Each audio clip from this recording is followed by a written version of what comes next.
You have an idea. You want to tell it to the world, but you don't know where to start. That's where Anchor comes in. They have the tools for you to edit, produce, and record your idea right from your phone or computer. It's the easiest way to reach and grow your audience. They publish for you to Spotify, Apple Podcasts, and all major platforms.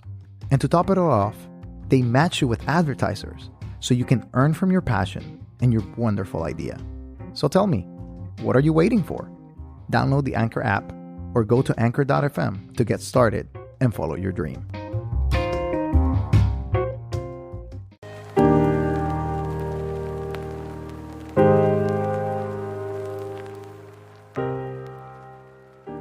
Those who have been harmed by it are compelled to make sure that everyone else suffers from it as well. So if you go to a doctor who himself is circumcised or has circumcised her own children, she will look at your foreskin as something that needs to be removed, whether it needs to be or not, and it rarely needs to be. And Aesop's fable, The Fox Who Lost His Tail, explains circumcision perfectly and succinctly. We don't need any more than that. That's a full understanding of the motivation of circumcision. Those who have lost their tails want to make sure that everyone else does. That is circumcision, male and female.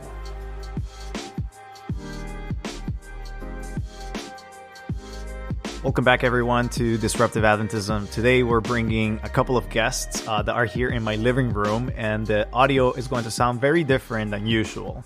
So forgive us for that, but I believe this topic is very different than everything that we have covered. And it's related to Adventism, but through, a different kind of way. So we're talking about today the topic of circumcision.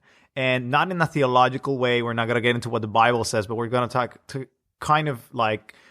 talk about circumcision from the idea of freedom. And we have Bloodstained Men with us. They are an organization that fights for the rights of children when it comes to this issue of circumcision. And I have with me a bunch of guests. Two of them are on the mic right now, and the others are either filming us. You can check a live video of this that was published a couple of maybe weeks ago. But yeah, we're going to have this release later. But can I get your names and why are you part of Bloodstained Men? Yeah, my name is Harry Gearmond, and I have been involved with Bloodstained Men for about 5 years now. I'm involved because I'm aware of the injustice of unnecessary body modification, of forced amputation forced on helpless children. It was done to me, and I knew, as soon as I knew that it was done to me, I knew that it was a great injury and injustice, and I wondered why nobody had spoken up in my defense, and I realized then that it was up to me to speak up for the defense of the helpless children.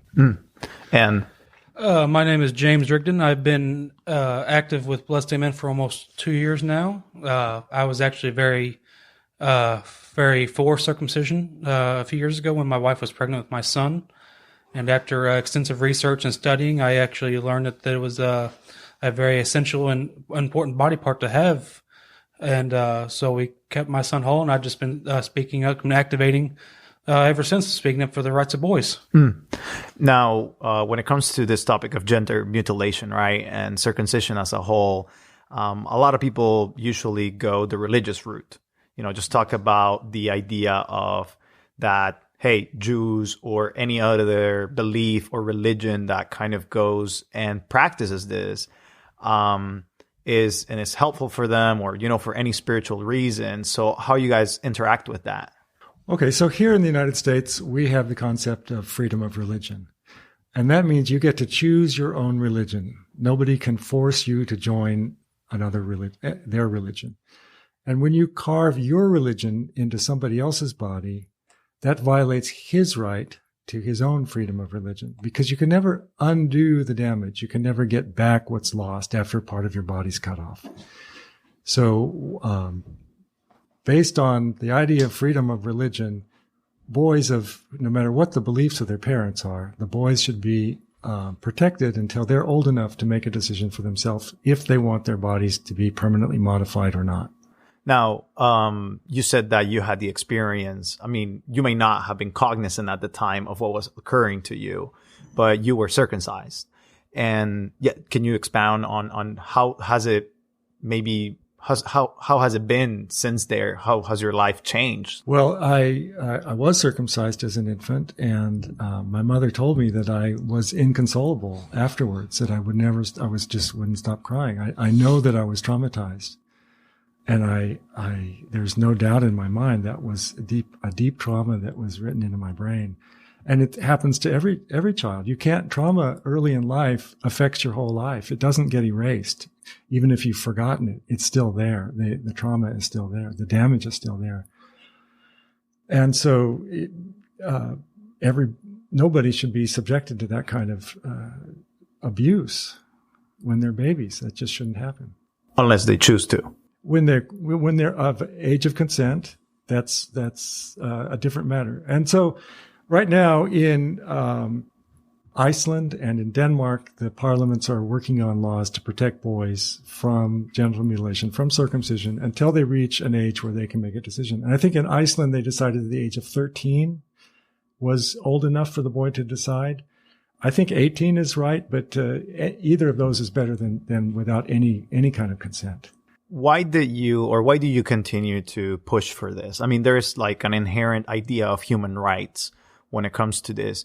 But what are some of the other motivations that kind of keep you going forward? Right. So on the subject of human rights, after World War II, people were aware of the horrors that took place during that war.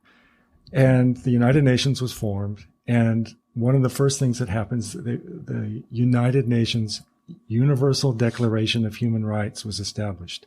And every nation on earth has signed on to this Universal Declaration of Human Rights with the idea that it would prevent horrors like happened during World War II from happening again. And Article 3 of the Universal Declaration of Human Rights says that everybody has a right to life, liberty, and security of person. Security of person means your body is yours. It doesn't belong to anyone else. Your entire body is yours, and it's entirely yours. So no one has a right to cut off healthy parts of your body. That's established into the human rights framework that every nation on earth agrees upon. Now, when it comes to the idea of, taking something away, I also think of the things of adding something for that matter. Should that also play a role? Like let's say I want to have plastic surgery. Is that similar? Have you run with people that kind of run in that kind of vein of argumentation, which is like, well, you cannot take something from somebody, but you cannot add either. If we're talking about naturalism, just allowing for people to be who they are. Well, when it comes to body modification, we understand things like tattoos are a body modification. It's illegal for parents to tattoo their children. And it's illegal for children to demand to be tattooed until they reach the age of consent.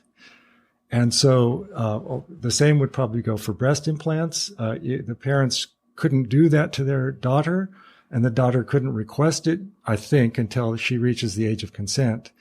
And at that point, they're free to make an informed decision about their own bodies. James, right? Yes. Why did you decide to continue and engage? I mean, you guys travel, right? I met you guys on the street, and then, we came to my apartment and started recording and kind of, what motivates you to travel, throughout the United States, talk to people, hold a banner? What's for you? What's in it for you? I imagine the biggest part is, whenever I imagined having my son strapped down to a board and having part of his genitals ripped off. And until I really seen him being born to this world, until I really understood how tragic that is. So that gives me motivation. I look at my kids and my wife, who is a medical professional, and they support me 110% because they know that I have an injury that I will never recover from. I may be, healed in a sense, but I'm not healed enough where I have to do other justifications to make sure that I am whole again, in a sense. So, I just speak up for all children. I'll stand up against anybody who wants to say that circumcision is better or that, has the health benefits because it doesn't. I mean, nowhere else in the world recommends circumcision. So that's what gives me motivation to keep pushing forward, standing up for human rights. And I'm just going to the end of the days until it ends. Okay. Something that kind of crossed through my mind as you were saying about no health benefits, is that contextually based? Or is that everywhere? I'm thinking of, in the United States, we have access to water that is clean and you're able to, clean yourself. But what about remote villages in, different countries throughout the world that may not have the ability to be sanitized in the proper manner? Is that a health benefit for males or not? Well, we know that we do hygiene with soap and water and not with a knife. We don't cut off healthy body parts to make them clean. There's bacteria all over our bodies. It's natural. It's healthy to have bacteria. We have bacteria in our noses, but nobody would cut off their children's noses. You just don't cut off healthy body parts for hygiene. And if people are living in areas where there's limited water supply, they're still able to wash themselves. And so why would it be any different than washing part of their penis? What if their water supply is contaminated? So, for example, I'm thinking of even within here in the United States, we have Flint, right? Like, a city that has been having water troubles all throughout. The people of Flint should not be subjected to forced amputation because their water department has a problem. They should clean up their water. Yes. I mean, I agree with you. This is a larger spectrum. And, some people kind of come this way or that way. Now, is there any correlation? Is there any health benefit? I mean, I know different people argue for it reduces HIV or, it allows you to clean yourself better. There is no sexual difference or pleasure, like, in the things. Or even, I mean, something that we talked about when we were at the corner was masturbation. Like, is that a concern that we should, that we should have?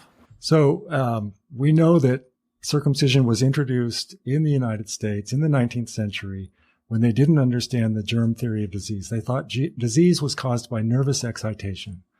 And they believed that masturbation excited the person and caused disease, which is quackery. We know that now. But John Harvey Kellogg, who was associated with Adventism at the time, promoted circumcision to prevent boys from masturbating. And he did it with the intention of harming the child. That was the intent all along, to cause as much pain as possible and to do damage to his penis so that it would be harder for him to masturbate. It's always been to harm the child. There's never been a benefit. After it was established, there's been a series of claims, false claims, of disease prevention or medical benefits. They've all been disproven over the years. It takes a while to disprove a false claim like that, and by the time they do, another generation has been cut. They said it prevented cancer. It doesn't prevent cancer. They said it prevented all sorts of things, and it doesn't. And now they're saying HIV. Well, at the time when we had the worst epidemic of HIV, almost all of the young men were circumcised. It absolutely did not work to prevent HIV in the United States. At the same time, Europe, with a similar population in numbers and in social economic status, were not cut, and they had much less incidence of HIV and AIDS. So we know that circumcision to prevent HIV/AIDS is a proven failure. It is a fraud. Anyone who tells you that it prevents HIV is lying to you. Wow, that's a strong claim, I think. I can back it up. I mean, the research that was done in Africa that was used to promote HIV as the latest excuse to mutilate boys was unethical, and it was flawed in such a way that the professionals have criticized it and debunked it. It's not of scientific quality. And even if you believe that research, their actual claim that they saw was between 2 and 3% reduction of HIV. But what they tell everybody is that was only for male to female exposures, not male to male, not intravenous, not male. Female to male is what they claim, not male to female, not male to male, and not intravenous. In that area of Africa, they have very bad health care, which is one of the factors that causes HIV transmission, and it was never taken into account. So they have a tiny possible claimed benefit. And what they tell everybody is it reduces AIDS by 60%. This is an outright lie. Okay. And maybe, people can visit your website to maybe have more links or, other documentation, because I think it's fair to weight both sides. Yeah. And the other thing is that they'll say, if you're circumcised and you want to be protected from HIV, you have to wear a condom. Well, if you're uncircumcised and you want to be protected from HIV, you also have to wear a condom. So in any case, you have to wear a condom. Circumcision adds nothing. The condom does everything. The circumcision is neither necessary nor sufficient to prevent HIV. And in their own words. Do you think that this should go into legislation? Is that the aim of the Bloodstained Men? I don't think we're ready for legislation in this country. I think we have to see what happens in Iceland and Denmark first. And I think they have to lead. We're not going to be the leaders on this because it's going to take a long time to educate people until they understand that they've been sold a bill of goods with circumcision, that it's just genital mutilation and it has no real benefits. And it's actually harmful and it should not be done to boys. And the rest of the world already understands this, and it's time for us to understand that. James, you wanted to say something? No, I'm agreeing with him. So I'm just like to listen to him. Right. Okay. How do you, because, you shared that you kind of came into this movement, what were some of the things that you did to educate yourself and to the, whole idea of like why circumcision is maybe not a proper practice? Well, because I for one, I suffer from several complications of circumcision. I had to have a second surgery, I don't want to get too graphic over a podcast, but I had to have a revision done to my glands in order for me to urinate properly. So, and I never knew that until just last year. I always thought that I was just circumcised and I was fine. I was just like any other guy, but I'm trying to think my train of thought. And this condition called meatal stenosis happens to, I think it's about 10% of circumcised boys. It doesn't happen to intact boys, so it's entirely caused by unnecessary surgery. So you have to have a further unnecessary surgery, both of which are traumatic to a child who is vulnerable, who needs to be supported and loved and cared for and protected. And to have these devastating, traumatic, unnecessary surgeries done to them at that time is absolutely unacceptable, just unacceptable. I can hear different people kind of coming from a religious background, especially those subscribers to a Abrahamic covenant, let it be a Jew, Christian, or Islam, the three monotheistic religions, and, kind of pointing towards some sort of divine ordeal when it comes to, and you mentioned a little bit, nobody can force you to be part of whatever religion it is. But some people may question, then why did God support it, or why did God give it in the first place? Why was it given to Abraham back then? Of course, I think that one of the areas that people with that kind of mentality should analyze is, well, okay, what was happening back then? What was the directive? But how do you interact with people that come through that vein? Right. So in America, most people are Christians, and when Christianity split from Judaism, circumcision was no longer required of Christians, and they say that what's required of Christians is a circumcision of the heart, which what it really means is that the commitment to Christianity is something that happens in your heart. It's not a change to your body. And they further say that Christ was the last blood sacrifice. We don't need any more blood sacrifices. So for Christians, circumcision is over. It ended when Christianity split from Judaism. Amongst Jews, there's a movement to stop circumcision. It's called Brit Shalom. It's a different, it's a welcoming ceremony that it doesn't involve any cutting of the boy. There are hundreds of people leading these ceremonies, and lots of Jews are on board with that. So there's this movement within Judaism to move beyond circumcision. Do they run kind of in the same argumentation or documentation that you guys have been able to acquire?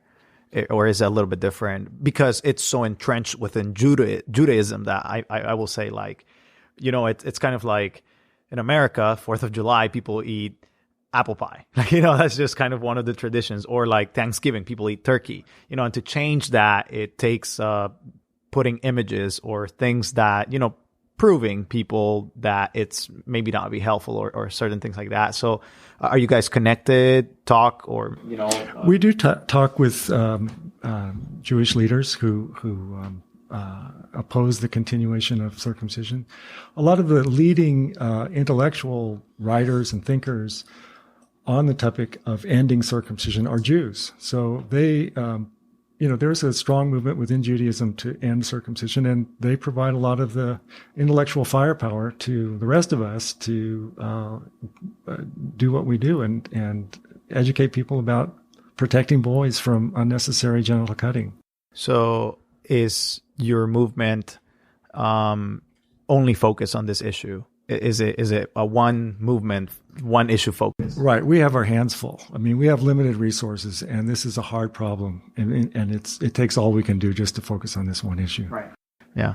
I think as we start, closing out, I would just want to kind of go through just certain ideas, like how is it that, why is it that people are not hearing this information agenda, or is there something are you guys working against someone, against culture, against tradition? What is it that prevents people from looking at it from a because I can hear a mother, well, it's my child, it's my child, I want to do whatever my family thinks is best. Right. So your son is your child, but he's not your property. We gave up the idea that human beings are property when we ended slavery in this country. A child is not property any more than a wife is the property of the husband. Your child is born with human rights. He has his own life. It's a new life with new possibilities. If you limit that life, you've done him irreparable harm. Traditions are not always good. Sometimes it's time to let go of an old tradition. And to break a cycle. And to break the cycle of abuse. And we know that about other kinds of child abuse. Oftentimes, somebody who was abused as a child will grow up, and if they haven't worked it through in their mind and realized what was happened to them, they will just abuse their children. So for men, oftentimes it's difficult for them to come to grips with the fact that they were damaged in this way.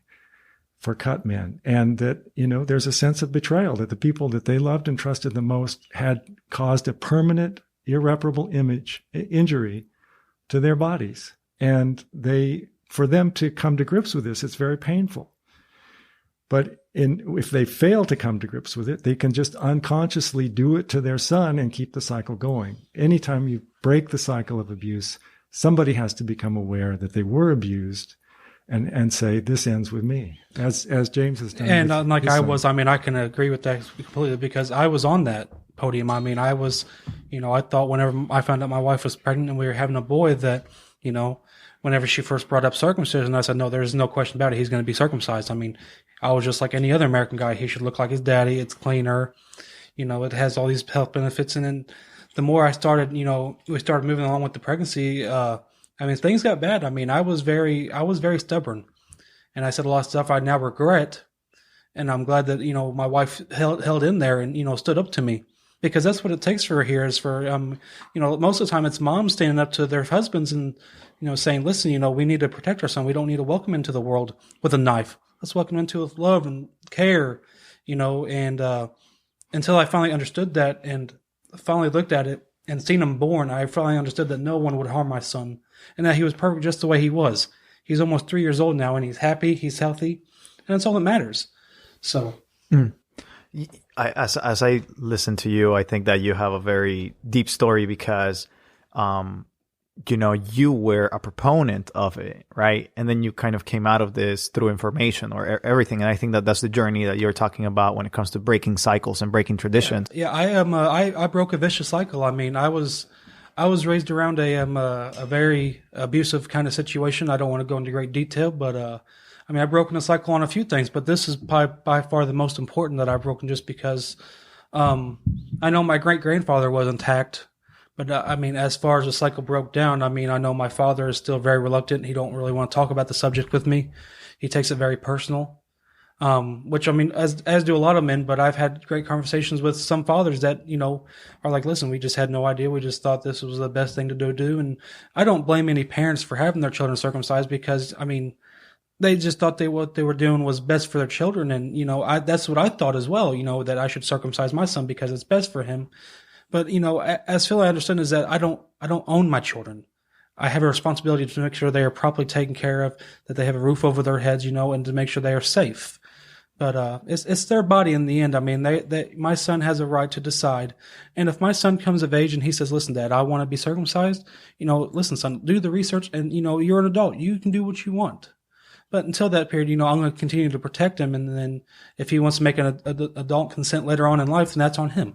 One last, I guess, area that we can touch on is this just a trying to preserve a certain sense of pride and masculinity when it comes to, like the preservation of, your non-circumcised area? I'm thinking of images that have been, viral over the last couple of weeks with the Gillette, the best that a man can be, like, trying to improve that. I mean, I think a lot of people will say, like, is this, connected towards that? Or how are you guys, engaging with that specific area of society right now? We oppose violence. We oppose abuse. We're opposed to the violent abuse of children. We oppose violent abuse of anyone, children, men, women, anyone. So a man has a right to his own body.